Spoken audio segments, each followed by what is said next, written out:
કૃષ્ણ સૌને। તો આજે આપણે દેશી કાઠિયાવાડી દાળ ભાતની દાળ બનાવીએ છીએ। કેમ કે આપણા છોકરાઓ જે બહાર ગયેલા છે ભણવા માટે કે જોબ કરવા માટે, એ લોકોને રોજની રૂટીન વસ્તુ નથી આવડતી। ઘણીવાર મમ્મીને પૂછીને વિડીયો કોલમાં બનાવતા હોય છે, તો ઘણા લોકોએ કીધું કે રોજબરોજ બનાવતા હોય એના વિડીયો મૂકજો, અને આ દાળ બનાવવાના પણ ઘણાએ કીધું છે। તો આજે આ દાળ બનાવીએ। તો એના માટે તુવેરની દાળ બાફીને ક્રશ કરી લીધી છે, બ્લેન્ડર ફેરવી લીધો છે। હવે આપણે એને ગેસ પર ઉકળવા માટે મૂકીએ।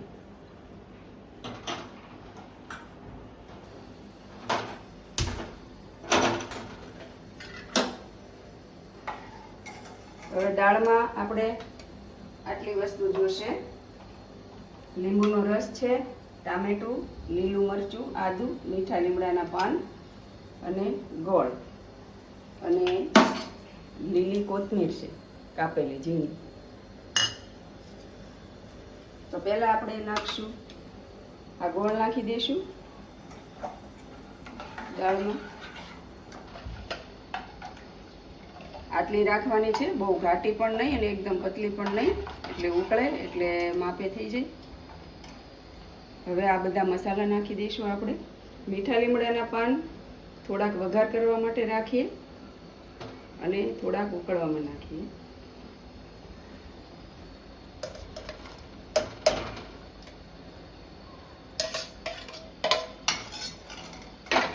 ઘણા લોકો આ લીલા ધાણા દાળ બની જાય પછી નાખતા હોય છે, તો થોડાક દાળ ઉકળવામાં નાખશું ને તો સરસ સોડમ આવશે દાળની।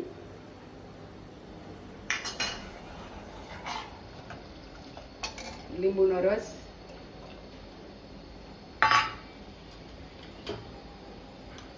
હળદર અને આ સૂકી મેથી ઉકળવામાં પણ હું થોડીક નાખું છું અને થોડીક વઘારમાં નાખશું।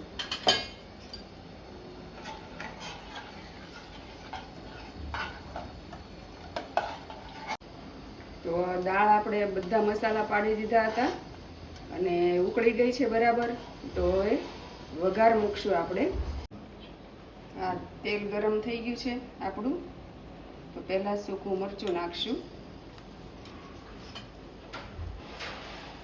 મેથી નાખશું થોડીક,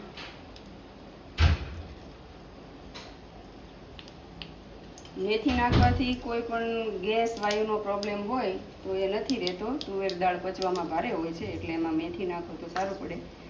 થોડીક રાઈ નાખશું,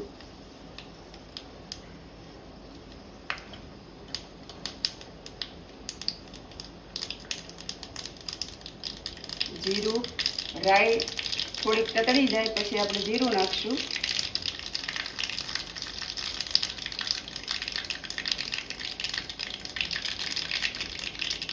પછી હિંગ નાખશું અને આ મીઠા લીમડાના પાન।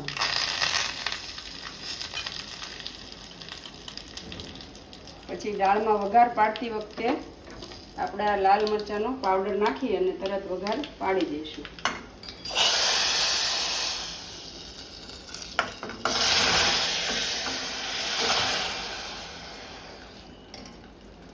વઘારની સુગંધ સરસ આવી છે, પછી જોઈએ આપણે ટેસ્ટ કેવું બને છે।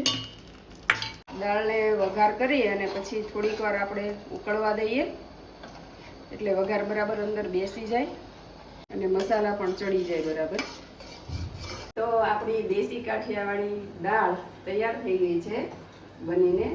તો હવે આપણે એને લીલા દાણાથી ઉપર નાખી દઈશું, ગાર્નિશ જેવું કરીશું અને ટેસ્ટ કરાવશું કે કેવી બની છે આપણી દાળ। તો દાળ ટેસ્ટ કરીને કહો કે કેવી લાગી છે દાળ।